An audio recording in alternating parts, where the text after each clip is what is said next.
there's a line that selling is overcoming objections.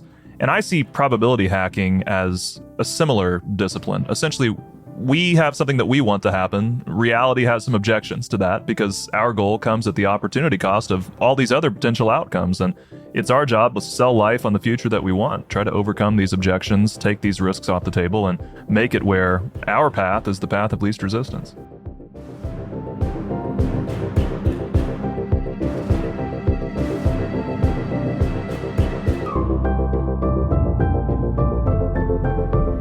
That's Kyle Austin Young. He's an award-winning strategy consultant who started his career as a product development director at just 21 years old. He shares his methods for accomplishing that near impossible feat, which you can apply to your own goals, in his latest book, Success is a Numbers Game: Achieve Bigger Goals by Changing the Odds. Kyle offers powerful tools to make the most of this new year or anything you want to make happen. So you'll learn 1, the thinking trap that accounts for most failures; 2, the 4 paths to success; and 3, why thinking negative improves your odds. And if it's your first time listening to How to Be Awesome at Your Job, welcome. I recommend you start with the sampler episodes. If you sort to the earliest release, they're labeled A, B, C, D, E, F. They give you a taste for what we're about. As well as recommend you sign up for the free Gold Nugget email newsletter, which provides summary, actionable wisdom of the insights Kyle shares here, as well as unlocking the vault, the whole archive of 1,100 plus such summary write-ups. That's the gold nuggets found at awesomeatyourjob.com. I'm Pete Mockaitis. This is How to Be Awesome at Your Job. And now, here's Kyle.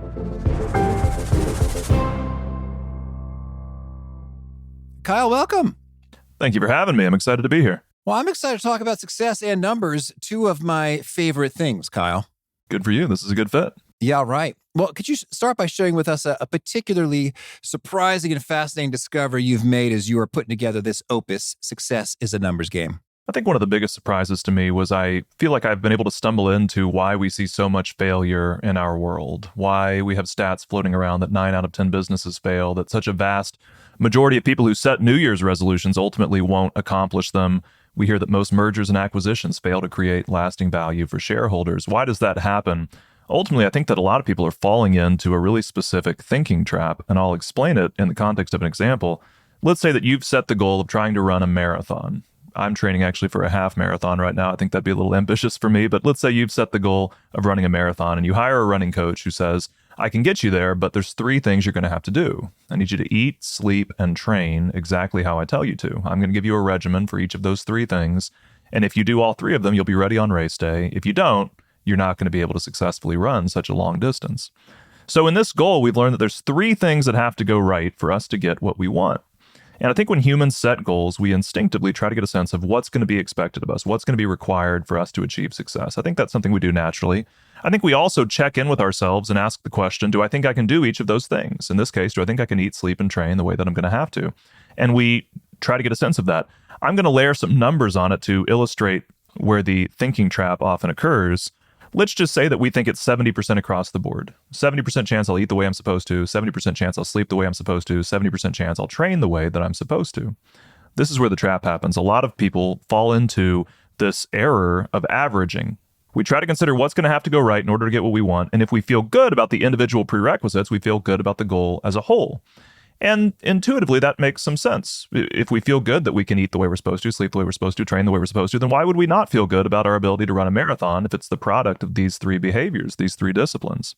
But in reality, we can't average. We have to multiply if we want something that's mathematically sound. And if we multiply 0.7 times 0.7 times 0.7, we find there's only a 34% chance that we're going to be ready on race day. We don't know where we're going to slip up, but the odds are we're going to drop the ball in at least one of these 3 areas. And I think that was the most surprising discovery for me writing the book, was when I took it outside of the context of my own consulting work and into the world at large. And I think it's an explanation for why we see so much failure in our world. In this example, we only need 3 things to go right, and we feel pretty good about each of them individually.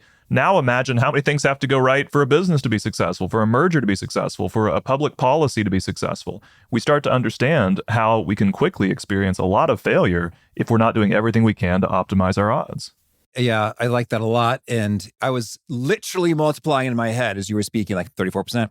And yeah, that is an eye-opening paradigm shift that illuminates a whole lot. And I'm thinking about this, that applies to just buying something. Like if you have a lot of criteria for, let's say we're talking about food. Okay, I want to eat healthy. Well, it has to be organic, it has to be gluten-free, and it has to have, at least a third of its calories from protein. And then it has, there's like two foods. There's two foods in the universe of food that meet my criteria. And it's like, well, I'm not asking for too much, but when you're asking for all of those things at the same time, and most things don't have any of your individual boxes checked, when you aggregate it, you narrow the field in a hurry.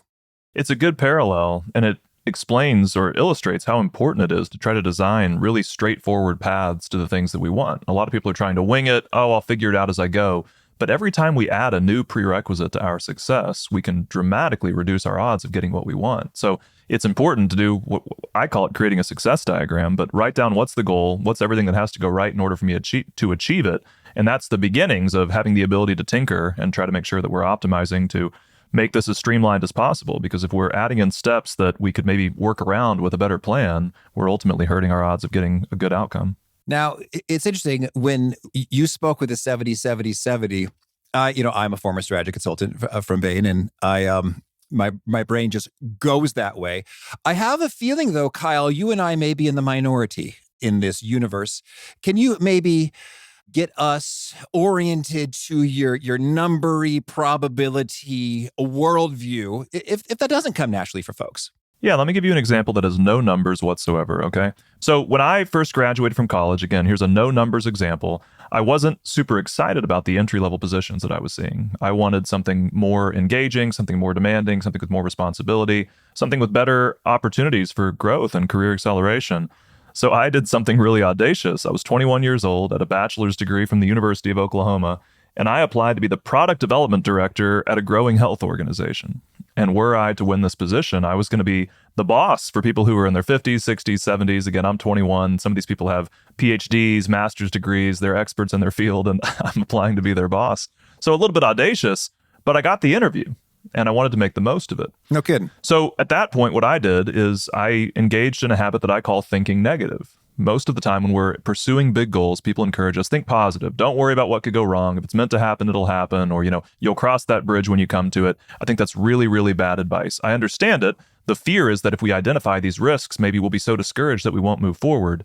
I believe we have an opportunity to use our creativity to systematically de-risk our goals. So even at this time, before I was consulting, this is when I was just trying to get my first job out of college, I tried to identify what are the potential bad outcomes that could happen instead of what I want.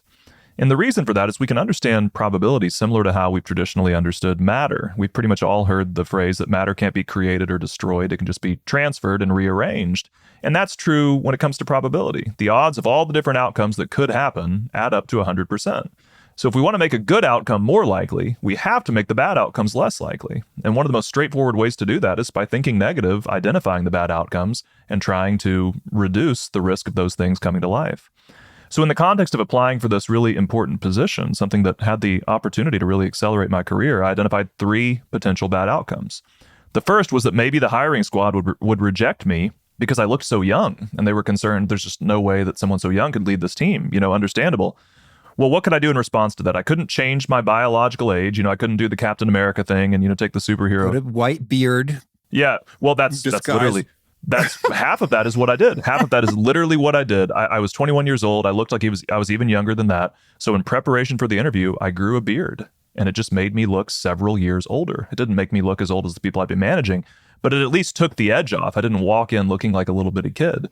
So that was just a creative solution to try to de-risk that potential bad outcome. Another, in the book I call them PBO, another PBO that I identified was they might not want to hire me because of how flimsy my resume was. I didn't have a lot of experience. I was fresh out of college.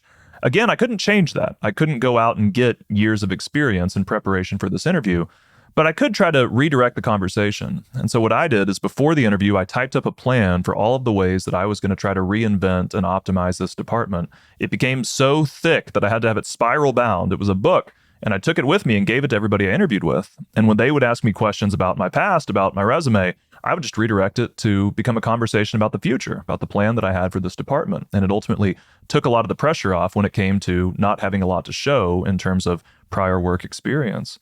The third potential bad outcome I realized, this is the last one I'll give an example of, was that there was concern that I might not fit in with the existing team members. They might reject me, thinking, how is somebody young going to get along with these people who are so much older than he is? These people are his parents' age, his grandparents' age. How is he going to be able to manage them effectively? So what I did was a little bit creative. I asked an existing team member if the department had read any books lately, and she recommended a few different titles. And so I went out and read all of them. And what that gave me the ability to do was speak this team's language. I knew about their goals. I knew about some of the frameworks they were using and considering. I could make inside jokes. I ended up in a group interview at one point where it was me and several other candidates who had gray hair, much older than I was, much more experienced, probably much more qualified. And I was running circles around them because I knew exactly what the team was up to. I made a joke at one point. There was a book out called The Wuffy Factor. It was about how brands can win social capital. And somebody on the team presented an idea, and I said, I think that could bring us a lot of wuffy. And I remember looking around, the other candidates' eyes are bugging out of their heads, like, what did he just say? What is he, what is he talking about?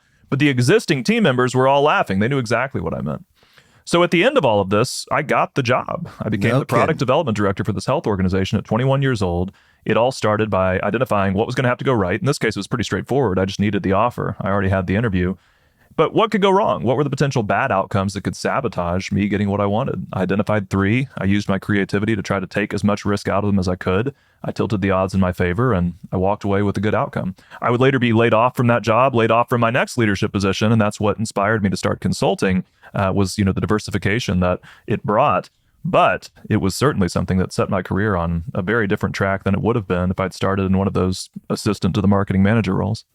Well, Kyle, that is a heck of a story. And I imagine that the people hiring you must have been scratching their heads like, who the heck is this guy? Where did he come from? Are we crazy to actually consider this? But we all saw the same thing. He was saying a lot more smart stuff than the other people. Nobody else had a spiral-bound opus master plan for what to do. So in a way, it seems crazy to hire him, but another way, it seems crazy to not hire him. Were they open with you about this? Like Kyle, here's where we're coming from, man. Here's the deal. Oh, that's exactly what happened. I got a call from one person that I think was kind of unsanctioned, and it was just him saying, obviously, we can't offer you this job. You're 21. This makes no sense. But then I just listening to him talk himself out of it. And so I just sat there, and it was about 30 minutes of him trying to talk himself out of voting to hire me. I got an email from the CEO the day after that interview where there was a group interview. I just bumped into him in the hallway. And again, I'm crazy. So I said, hi, I'm Kyle. Here's one of my spiral bound plans for turning around the product development team and gave it to the CEO of the organization. And the next morning I woke up to an email from the CEO who I wasn't really supposed to have even seen that day. And I thought, oh, this can't be good. And he said, in my entire career, you're the most prepared candidate I've ever seen. And so there's this line in sales. I'm not a salesman by trade, but there's a line that selling is overcoming objections.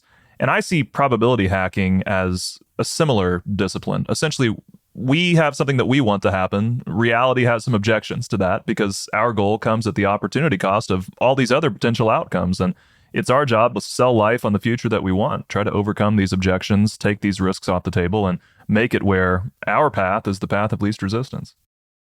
Yeah. Well, boy, Kyle, this is a very exciting conversation. I feel like this whole body of work, this collection of ideas has tremendous flexibility and power and implication. What comes to mind for me is like the 80-20 principle. Like that's just like eye-opening, game-changing, a wide array of things. And boy, when you get it, it's, things can be so transformative. It almost can feel like magic. And so I guess, boy, there's so many implications to this, but one I'm thinking about is that you got to get pretty specific and you got to get pretty somewhat focused on a narrow-ish set of priorities. Because Kyle, I mean, you can't make a spiral-bound plan and read everybody's favorite books for 20 interesting job opportunities. You got to kind of narrow the playing field in order to go all in on that thing and create unheard of results. I think that's true. I think that in that specific example, had I been applying for 20 jobs that I wanted as bad as I wanted that product development director job, there could have been some challenges. Now, I would, in a friendly way counter and say that I think some emerging technologies are making that more possible than ever. We now have tools that can help us create proposals much more quickly than we could when I was applying for my first job out of college. We now have tools that summarize books for us and give us the opportunity to digest, the key insights from a piece of content a lot faster than we would have otherwise. But yes, you're absolutely right that it starts with a goal. It starts with getting really clear on what you want. And in that context, you then have the opportunity to optimize your odds. One of the reasons why I think that's really important also is when it comes to asking for advice. I've historically, this sounds arrogant, but I've historically been kind of opposed to asking for advice. And it's not because I think I know everything, not by a long shot. But what I found is a lot of people's advice is unapplicable in ways that sometimes can even be confusing. And I'll tell you a story about that. One time I was considering taking on this new consulting client, and it was going to be a huge retainer, lots and lots of money. But this was also just a notoriously difficult person. It was going to be a really stressful engagement if I chose to take it on. And I wasn't sure what to do. So I decided to reach out to some peers and colleagues and ask them what they thought. And originally I was really frustrated because it almost split down the middle. About half of them told me, take the money, and about half of them told me, why would you want the stress? And at the time I just thought, how am I going to be able to make heads or tails out of this advice? And finally, I noticed a trend. And the trend was that the people who I asked who had significantly less money than I did almost unanimously said, take the job, make the money. Why would you not? And the people who I asked who had a lot more money than I did almost unanimously said, why would you enter into such a stressful contract just in exchange for a paycheck? You don't need that money. Go make it somewhere else. And what that taught me was these people weren't really giving me advice in the context of what I wanted, in the context of my opportunities and limitations. They were giving me advice from their own context. The people who wanted money told me, go get the money. And the people who wanted to avoid stress told me, go avoid the stress. But that wasn't really something that accounted for my priorities. So I encourage people to create a success diagram, which includes everything we've talked about. What's the goal? What's everything that has to go right for you to achieve it? For each thing that has to go right, what are the things that can go wrong? And what's powerful for that is it creates a context. It creates a context that allows me to ask other people for advice because now we're on the same page. It creates a context that allows me to collaborate with other people who might be participating in the project. I can now delegate. I can brainstorm. I can say, here's what we're pursuing. Here's what has to go right. Here's what could go wrong. Kevin, what can you do about this risk over here? Felicia, what can you do to help us take the risk out of this other potential bad outcome? We now have the ability to have a shared text, and ultimately it makes us a lot more effective when we're pursuing big goals. It also just gives us a way to store information. So just as you mentioned, as the context changes, as we get new information, we have a place to put it where we're constantly getting smarter over time and we can get that focus that you described. Well, Kyle, this is such good stuff. Walk us through the whole thing in depth. So we're talking about the diagram. You just keep talking. Well, ultimately what I teach in the book is I think that there's been this cultural narrative that there's two types of people who succeed, people who are really talented, connected, privileged, and people who get lucky. I don't think that's a very good understanding. It doesn't take probability into account at all. I think there's 4 paths to success. I think some people succeed in spite of really bad odds because they get lucky. I tell the story in the book of Norma Jean Doherty. She's working at an aviation munitions factory during the war when a photographer comes to take pictures for a military magazine. He notices how pretty she is. He says, would you be interested in, potentially having a career in modeling, be on some magazine covers? She says, sure, quits her factory job, has a successful modeling career, and then ultimately has a really successful acting career under the stage name Marilyn Monroe. Now, that's a cool success story. Good for her. But if you met somebody who was an aspiring actress, would you reverse engineer Marilyn Monroe's story? Would you tell them, here's what you got to do. Just get discovered on your job. And then step 1, we're going to need to get you a job at an aviation munitions factory because that's what Marilyn Monroe did. No, you wouldn't. She undeniably achieved enormous success, but she did that overcoming really bad odds. She got lucky, right? So that is one of the paths through which people succeed. And it's important to acknowledge that because it explains some of the success stories in our world that people have had such a difficult time reverse engineering. It might not be as obvious as Marilyn Monroe, but there are stories where we're out there, every CEO drives a blue car, buy a blue car and you'll be a CEO. No, you won't. That's unrelated. There's no causation there. They like blue cars. It has nothing to do with that. So it's important to understand that some people are succeeding through luck. It's important also to understand that we have the opportunity to experience more luck in our lives when we recognize that you don't always have to beat the odds. Sometimes you can play them. One way that you can overcome bad odds is through the power of multiple attempts.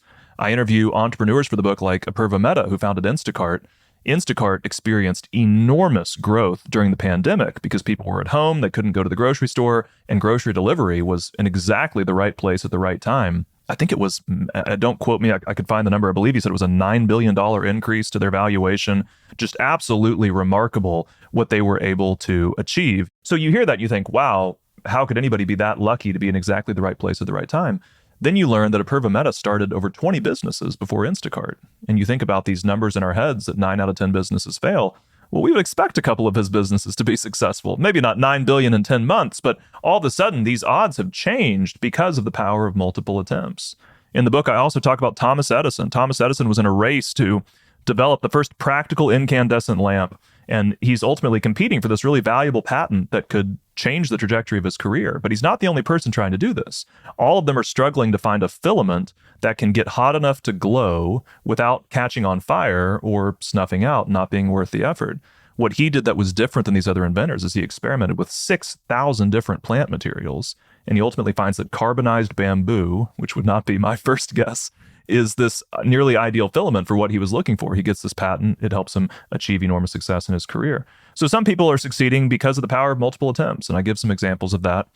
Other people are succeeding because they choose to very intentionally pursue goals where their odds are good. And I think there's a lot of wisdom in that too, to recognize that we have areas of strength, and that because of those areas of strength, we have an opportunity to choose goals that are more likely to succeed, and then success tends to beget success in other areas. I give the example in the book of people who want to play in the National Basketball Association, just to illustrate how our attributes can change our odds. If you're shorter than 6 feet tall, and the average U.S. male is 5'9", I'm 5'11", so I'm under 6 feet tall, then your odds of playing in the NBA are 1 in 1.2 million. So that's terrible odds. But here's what's really interesting. If you're between 6 feet tall and 6'3", your odds go up to 1 in 100,000. If you're between 6'4" and 6'7", it's 1 in 8,000. Between 6'8" and 6'11", 1 in 200, and this is what knocks people over. If you happen to stand over 7 feet tall, if you're over 7 feet tall, your odds of playing in the NBA are actually 1 in 7. 1 out of every 7 people over 7 feet tall is playing in the National Basketball Association. At least in the United States of America. Yeah, you'd line them up. And that's pretty incredible to think about, that as we just got incrementally taller, our odds changed and changed and changed. And by the end of it, we went from 1 in 1.2 million to 1 in 7. So there's real power in taking stock of what are the areas where we do have strength. What are the areas where we do have advantages? They might not be the goals that we're most excited about right now, but could pursuing some of those goals lead to opportunities down the line? You know, I'm really thankful to have this book deal. One of the things that made that possible was first writing for sites like Harvard Business Review and Forbes. Those were smaller accomplishments, but they brought bigger accomplishments within reach.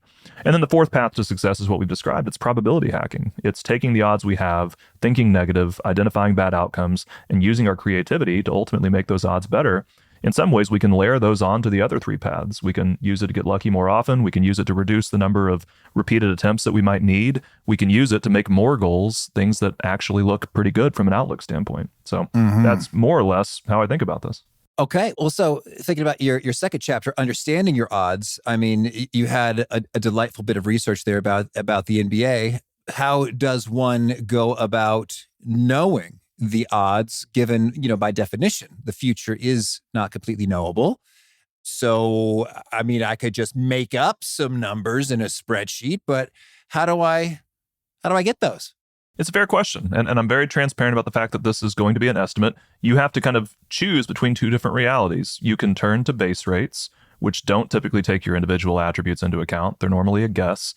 Often odds are dramatically misreported. Some of the things that are, understood to be absolutely true aren't even close to that. I bring in a couple of news headlines. Here's 3. These are real life headlines published by actual news outlets. One of them is Texas man survives 1 in a million chance of being struck by lightning. Another is 1 in a million chance Salado couple's car struck by lightning. Another is the odds of getting struck by lightning are 1 in a million. Wednesday, it happened 3 times in Wichita. One of those stories actually features a quote from an emergency room doctor affirming the idea that your odds of being struck by lightning, actually the exact quote is, your chances of being struck by lightning are roughly 1 in a million. But according to the National Weather Service, the actual number for the average American is 1 in 15,300. It's not 1 in a million, not even close to 1 in a million. The closest I could come to explaining that 1 in a million number is That's roughly your odds in any given year, but it's not your odds over the course of a lifetime. Well, I think you're being generous, Kyle. I think no one really thought about it. They just say it's real rare, so we'll call it 1 in a million. Yeah, sure. It's a 1 in a million thing. We love the number 1 in a million. It's 1 in a million. I give the example. I share a short story that's about someone who dies in a tragic bicycle accident. It's fictional, but it's that the phrase 1 in a million comes up. And okay, sure, dying in a bicycle accident, 1 in a million, surely, right? I mean, that has to be so rare. According to the National Safety Council, 1 out of every 3,546 Americans will die in a bicycle accident. Yeah. So many of these numbers that are circulating in our world are just made up. They're misreported. They don't take our individual attributes into account. Sometimes they're weighed down by people who made bad decisions. When we think about the odds of a new product succeeding when it's released to the market, there are base rates for that based on research. But then you think about projects like Bic for Her, which was a line of writing pens that were marketed to have a thinner barrel to fit a woman's hand. Yeah, women need that. Yeah, women need a thinner pen so that they can write effectively. And this product got laughed out of the market, pretty quickly discontinued, but there were significant investments made to release this product. And so when you think about that, if they were to just do even a little bit of keyword research, I give some examples in the book, they could find pretty quickly that no one was looking for pens for women. That wasn't a desire. There were people looking for a lot of other types of pens that could have been potentially a better opportunity if they were to release a product in that space. And so base rates are also weighed down by people who made decisions that you probably wouldn't make, right? You know, we look at how many failed products there are. Well, we found that the number one cause of failed product releases, according to some data by CB Insights, is a lack of, they call it no market need. It's just a lack of demand. Yeah, nobody wants the thing. Nobody wants the thing. So now we're thinking about, well, base rates say that most of the products that get released failed. Okay, but is that because people are releasing things that they never took the time to validate at all? If I take the time to validate demand for my product or service, my odds are very different. So ultimately, you ask the question, why or where do these numbers come from? And you have to make a choice. You can turn to base rates, which have a number of flaws, or you can estimate. And what the leading forecasters in the world do is they will typically try to break big predictions about world events into smaller ones. Instead of saying, what are the odds of this war happening? They'll say, what are the odds that, this country experiences, an affordability crisis while this other country experiences, a surge in nationalistic pride, whatever the case may be. They try to break it down into the component parts, the ingredients that could lead to a conflict like that or to a good outcome, depending on what they're predicting. And when we break that down in the context of our goals, I find that we have an opportunity to make predictions that can be, in some ways, an antidote to overconfidence. If we go back to that idea of running a marathon, we need to eat, sleep, and train according to specific regimens for 90 days. What's the base rate that says whether Kyle will stick with his diet for 90 days? I mean, I'm Kyle. Like, there's no statistician running the numbers on that. So to some extent, there is an expectation in the context of these very individualized and personal goals that we're going to have to make some estimates. But by breaking them down into the component parts and then being informed by base rates, letting them challenge our assumptions, I think we have an opportunity to deepen our understanding of how likely we are to get what we want. And again, beyond that, by probability hacking, by using our creativity to take the risk out of these goals, we have an opportunity to improve our odds of success. And that's what I think can change our lives. And I'm curious, do you have any rough numbers for starters that you like to hang your hat on or base level assumptions? Because for example, when I'm considering a business initiative, it's like, I have no idea if this thing is going to work out. It's like, but it seems like a good idea to me. But historically, the slight majority of seems like a good idea to me, things did not work. So my base level assumption is like, there's a 30% chance this thing will work out. And then I like to see, okay, well, given that, this is why I think you and I are simpatico. It's like, well, given that, is it worth the time and money to embark upon this risky path, knowing there's less than 1 in 3 chance it's going to work out? And it's like, well, heck yes, it is, because the upside is so substantial. Well, then game on, let's do it. So I found that quite helpful. It's just like put that in a spreadsheet and mapping it out. So 30%, it's a little bit arbitrary, a little bit made up, but it's kind of based on my own experience. So there's more than nothing in terms of the evidence supporting it. So do you have any rules of thumb, guidelines, numbers that find their way into your estimates often? Sure. I'm not a financial advisor. I can't give investing advice, but I can say that I tend to be more risk averse than most people do. I hate losing money. I just almost can't stand it. So I want to be pretty confident that a goal is going to be successful. And how do I get a sense of that? Well, I create a success diagram and I try to look for gaps in my thinking. I then, again, have a context for asking for advice. And I can go to people who know more than I do and say, are there bad outcomes I'm not considering or bad outcomes that I'm not taking seriously enough? Is there a more straightforward path to what I want? The thing that I find encouragement in, there's two things actually. One is, you mentioned earlier that this isn't really intended to just be a step-by-step framework, that's part of it, but it's really a way of thinking and a suite of tools that we can use situationally. Sometimes we might want to leverage the power of multiple attempts. Other times we might want to create a success diagram and try to do everything we can to minimize the risk of potential bad outcomes. We can do that in real time at every step in the process. So even if we need to pivot, even if we think we need Department Manager A's approval, it turns out we're going to need Department Manager B's approval. Great. What are the reasons that that person might reject what we're ultimately offering? So there's an opportunity to do this work as we go and improve our odds. And the knowledge that I have the ability to do that is one of the things that gives me confidence that even when uncertainty arises, even when unexpected speed bumps get in my way, I know how to change my odds. And that's something that I find encouraging. The other thing, though, is I encourage people not to think of our goals necessarily as pass-fail. Even if we don't accomplish the original outcome, we can sometimes accumulate assets and resources that can be repurposed. In the book, I tell the story of this group of friends who, I believe they had just left jobs at PayPal when I'm pretty sure it was PayPal, I'm not 100% positive. They decided to start this new dating website at a time when the internet was much younger or much newer. And it was difficult to upload content to the internet. It just wasn't something that many people had the tools or the skills to do. And one of the ways this dating site planned to differentiate itself was it was going to make it really easy for people to upload a video introducing themselves and then put themselves in a position to meet people who might want to go on a date with them. And that was a pretty clever differentiator at that time. The challenge was they just couldn't get people to do it. It was a time when it was a new tool. Privacy concerns were a little different back then. The idea that I was going to upload a video of myself to the internet for strangers to watch to consider whether or not they wanted to go on a date with me, that sounded crazy. Now we put content of ourselves online all the time, but that was a concern. So ultimately, this dating website fails. But this group of entrepreneurs didn't give up on the idea. They instead stopped and asked the question, what assets and resources have we accumulated through the work that we've already done? And one of the biggest things was they'd use their programming skills to develop this incredible tool for uploading videos to the internet, something that was really difficult to do at the time. So they pivoted a little bit to a new goal, which was, what if we started a website where anyone could upload videos about anything they wanted to? And they call it YouTube. They end up selling it for $1.5 billion, and it becomes this thing that changes their lives. And so you asked the question, at what number is something a go for me? Well, I'm more risk averse than most people are, but I know I can change my odds over time. And I also don't necessarily view failure the exact same way, because I know of a failed dating site that made over $1 billion.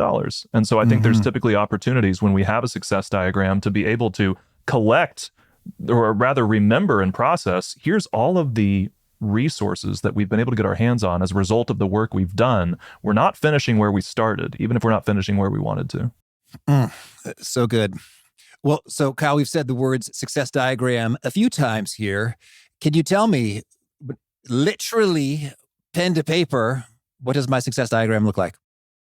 Your success diagram starts with the goal you want to accomplish. That'll go on the right side of the page. And then you will make a list leading up to it of the steps that are going to have to be achieved in order to accomplish it, or the things that have to go right. Sometimes it's not linear per se. Sometimes it's just the ingredients in success, like in that training for a marathon example. It's not that we're going to eat a certain way and then we're going to sleep a certain way and then we're going to train a certain way. In reality, it's that we're going to be doing 3 things simultaneously that we've been told can lead to success. So there is a template. This will get better over time, but I wanted to give people something because it's a question I get a lot. If you go to successdiagram.com, there's a free template that you can just print. You don't have to buy my book or anything like that. You don't even have to give your email address. It just makes it really easy for you to fill in, here's some of the critical points on the path to my goal. Here are some of the things that might go wrong. So that's something you could certainly take a look at. It'll be helpful for you. I know that podcasting's, it's a little bit tricky with an audio discipline to paint a word picture for you, but I typically draw a circle for everything that has to go right. I write the thing in the center of the circle, one at a time, goals at the end of the list, and then beneath each thing that has to go right, I just make a list of the potential bad outcomes that could ultimately sabotage my success. All right. Well, Cal, tell me, anything else you want to make sure to mention before we hear about a few of your favorite things? I want to talk about my favorite things. Big thanks to Kyle for sharing his wisdom with us. And big thanks to our sponsors. Check them out. One sponsor to check out is Monarch. One of my financial goals for 2026 is reducing expenses in the most painless way possible. And well, managing your money doesn't have to be a struggle this year. Monarch is a gorgeous personal finance tool that makes your money life easier. It brings your whole money picture from budgets to accounts and transactions and investments into one super handy dashboard on your phone or laptop. I was such a fan of the old Mint.com and was super bummed when it disappeared. But the good news, though, is Monarch was founded by a team that includes the original product manager of Mint. And I dare say it's even better. I like the graphical summaries that help me drill down into things quickly and easily, and it helps me get to the bottom of anything that just seems a little weird or off and cool opportunities. In fact, Monarch helped the average user save over $200 per month after joining. So this new year, achieve your financial goals for good. Monarch is the all-in-one tool that makes proactive money management simple all year long. Use code AWESOME at monarch.com for half off your first year. That's 50% off your first year at monarch.com with the code AWESOME. All right, let's do it. Can you start with a favorite quote? You know, one of the real privileges of writing this book was I got the opportunity to interview Jack O'Callahan, who played for the U.S. men's Olympic hockey team in 1980 during the Miracle on Ice when the United States beat the Soviet Union, this very unlikely victory. He has this, I wouldn't call it a quote. They used it as a quote in the movie version, but he says that he doesn't remember exactly what was said by his coach, Herb Brooks, in the locker room before the game. But he says he remembers leaving the locker room to take the ice with the impression that what his coach had said was, or tried to communicate, was if we played these guys 10 times, they would probably beat us 9 times, but they aren't going to beat us tonight.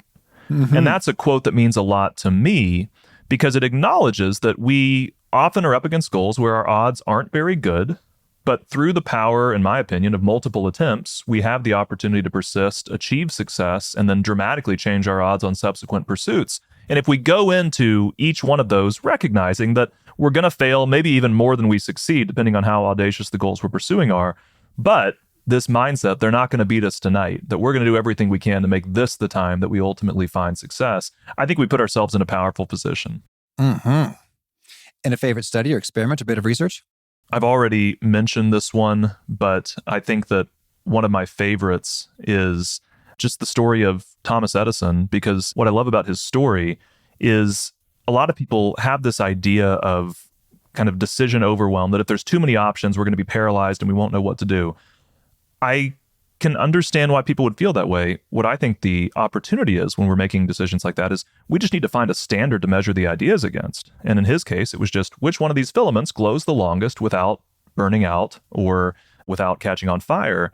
And that allowed him to sift through 6,000 different ideas, and it wasn't overwhelming. He just had a stopwatch. It's just which one of these accomplishes the goal. And so I think a lot of people who are struggling to weigh their options and make a decision that they're proud of are doing that because they haven't really defined what success looks like. If we know what success actually looks like, we can hold our ideas up against it, and all of a sudden it becomes a lot easier, in my opinion, to identify the one that makes the most sense in our context.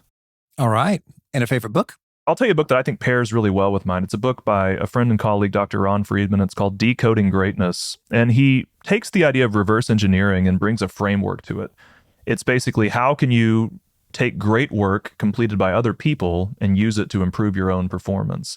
And I think it's a really nice pairing with my book because ultimately, if you have a framework for learning how to do things that comes from studying others, and then you have a framework for improving your odds of success, then I think you're in a pretty strong position. All right. And a favorite habit? Favorite habit for me is thinking negative. I'm sorry to be an Eeyore, but I think that the idea that positive thinking is an antidote to risk just doesn't make any sense. The idea that I can somehow wish something into existence, I think there's tremendous value in focusing on what we want. I think there's tremendous value in that sense of kind of manifesting what our intentions are, because when we're really clear on what the goal is, it helps us sort through the information that we experience in life. We know who to talk to at a networking event. We know which news headlines to pay attention to and which might not be relevant to us. So I totally value and appreciate the level of focus that I think is implied there. But for me, tell me how, if I'm training for a marathon, positive thinking is going to keep it from raining on a day when I need to run. To tell me how wanting to run a marathon is going to prevent shin splints. It just doesn't work like that. We have the opportunity to think negative, identify the things that could go wrong, and use our creativity to systematically de-risk our goals. All right. And is there a key nugget you share that really seems to connect and resonate with folks? They quote back to you often? probably you don't have to beat the odds. Well, sometimes you don't have to beat the odds. You only have to play them. Obviously, there's goals where that doesn't apply. I talk about the story of, someone trying to graduate from college, and some people have better odds at that than others do. And it wouldn't make sense for someone with bad odds to enroll in 4 different universities and hope that they'll complete one of the 4 programs. So there's certainly exceptions to that. But in many goals, one of the most reliable ways to overcome bad odds of success is through the power of multiple attempts. Can I tell one last story very quick? In the book, I talk about Ben & Jerry's. Ben & Jerry's was this upstart organization that wanted to enter into the really crowded industry of ice cream sales. And at that time, and also today, the best-selling ice cream flavor in the world is vanilla. It's really hard to make a vanilla ice cream that's so much better than everyone else's that they leave their favorite ice cream brand and come over to your company, right? So they decided to do something different. They said, we're going to try to make exotic new flavors no one's ever heard of before. And it'll be so provocative that people will say, well, I've got to try that. And if they like it, we'll be the only place they can get it because no one else has these crazy flavors that we're dreaming up. But that's an unreliable strategy, at least in the context of one attempt. It's hard to guess what, bizarre ice cream flavor enough people are going to like and want to actually try. So what they did is they entered into a model where they knew that failure was going to be a big part of it, and they resolved to celebrate those failures. So if you ever go to the Ben & Jerry's factory in Waterbury, Vermont, I've been personally, outside they have what they call the flavor graveyard, and it has actual headstones with these little funny epitaphs for failed ice cream flavors that they've had over the years. They have over 300 discontinued flavors of ice cream. But recognizing that that was going to be part of the game is what allowed them to ultimately uncover classics that made them the best-selling ice cream brand in America for many years. And Kyle, if folks want to learn more, get in touch, where'd you point them? If you want to grab a copy of the book, you can do that pretty much anywhere. Amazon, Barnes & Noble, Target, directly on the Penguin Random House website. If you want to learn more about me, you can go to my website, kyleaustinyoung.com. But if you want to connect, then find me on LinkedIn. That's been one of the fun surprises about this journey is at first I wasn't asking for that specifically, but people would find me on LinkedIn after some of these interviews and reach out. And it's been a lot of fun to have those conversations. So now I'm just trying to shorten the path to that. If you have any questions, send me a message. All right. And you have a final challenge or call to action for folks looking to be awesome at their jobs? I would encourage you to try to create one success diagram for a goal. I would encourage you to try to see what it looks like. You're not going to have all the facts, and in some cases that means you won't want to rely on predictions that would come out of it, but you're now going to have a tool that allows you to collect information, add it over time, and when you create diagrams for various goals that you're considering, you can start to make decisions around which one makes the most sense in your context. In so many cases, when people are trying to prioritize a goal, they'll sometimes ask the question, which one aligns most with my values, or which one sounds like the most fun, or which one do I think will bring other opportunities within reach? All of those are great questions, but if we aren't stopping to also consider our odds of success, then why does it matter how much alignment there is if the goal's almost certainly going to fail? I think that we need probability to have a seat at the table. Certainly there's goals like curing cancer where even when the odds are bad, we need to keep trying to do it. But in the context of our careers, I don't see any reason to invite that level of risk. Let's find the goals that are most likely to have a good outcome and then ask questions like, where is there the most alignment? All right. Kyle, thank you. Thank you.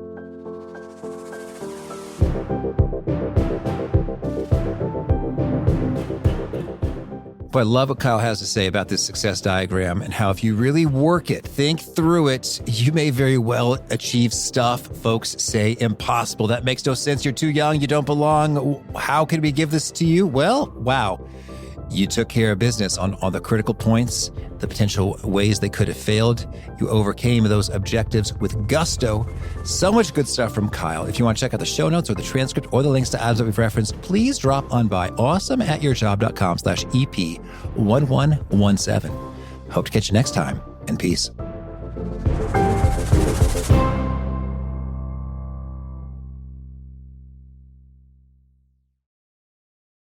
This message is brought to you by the Capital One Venture X card. Venture X offers the premium benefits you expect, like a $300 annual Capital One travel credit for less than you expect. Elevate your earn with unlimited double miles on every purchase, bringing you one step closer to your next dream destination. Plus, enjoy access to over 1,000 airport lounges worldwide. The Capital One Venture X card. What's in your wallet? Terms apply. Lounge access is subject to change. See CapitalOne.com for details.